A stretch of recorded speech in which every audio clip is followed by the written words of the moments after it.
everyone, natin mi diri sa barangay Banali, diri na mo napili nga maghimo sa mga promotional video para sa environmental. Arat na! So guys, gamay nga trivia no, while we are walking, magayaw sa ako. Don't skip the video para napod may ma-learn as well as maka-encourage mi ninyo. So kanin siya no, sapa dahil ni siya, dayon na siya tabay. Then ang sapa sa kilid ni siya, tapos sa garas sa mga tao diri man laba, largo na sa labay sa sapanoan, wa sila kabalo sila na daot sa ilang kaugalingon. Dawi guys, one of my college classmate want to talk. Pasok.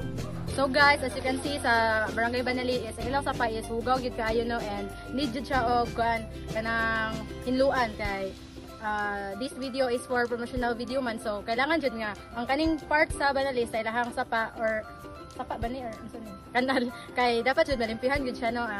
So ang among buhaton diri is kanang hinluan na mo siya and to kuan para makatabang sa environment. So guys, wanay langan-langan no, hinlo na gid og sugod, wanay sagol ni NRT. So mobalik di ko nung anong kita may naghatag og kadao sa tong kagalingon. Kay kini unta no nga sapa makuan unta nato ning mga fresh foods sa mga saulang, kalong, pantat, haluan ug uban pa. Ino sa pod unta kani untang sapa no, diri na ta malingaw nga makaligo ta nya karon mangutungod sa atong ka ugawan ato nang ilabayan og mga basura. Wala din na ito maliguan, hasta na yung katula. Dayon, kaniyong tang sapa sa una, pwede pa tayo makapanlaba karon wala gitay tubig nga makuha kay hasta na yung hugawa, di ata kapanlaba og tarong kay ang atong sanina hasta namang katula. So hello guys, diri na part is kanang ikuha na mga basura no. So as you can see, namin duha ka sako. Di malata o kung malata. Cameraman, can you go close up? Yes. As you can see, this is the di malata and this is malata. And padayon pa kinlo. So guys, important information about river conservation. So rivers, the lifeblood of our planet, face unprecedented threats: pollution, deforestation, and climate change. These vital waterways imperiling biodiversity, human health, and economic stability. Effective river conservation demands collective action, sustainable practice, and forward-thinking policies. Rivers support aquatic life, regulate water cycles, and maintain ecological balance.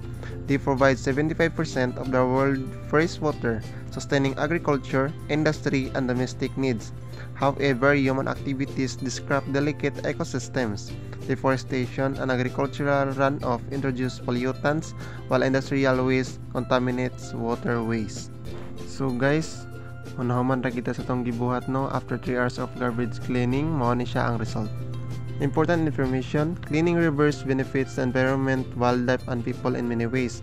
Environmental benefits, wildlife benefits, and human benefits. So guys, as a group mates, we encourage everyone to love our Mother Earth kay as you can see ganina sa video is kanang hugaw gid kayo siya nga part no. So mahulog naman gud siya og air pollution, soil pollution, ag water pollution kay sa basura pa lang ganidaan na naman siya sa tubig no. So dili jud malikayan nga mabaho tong mga hugaw nga na-stuck sa kanal, and kailangan jud nato i-maintain ang cleanliness sa ato ang kuan sa nature para dili ta kanang magkasakit and dili ta dapat magpataka og labay sa tong basura no. So kailangan nakita niyo sa mong video ganina nga amo jung kaning segregate ang malata og di malata no. So ang atong basura is kuan ato jud nang i-segregate, then ibutang na sa sakto nga kanang butanganan.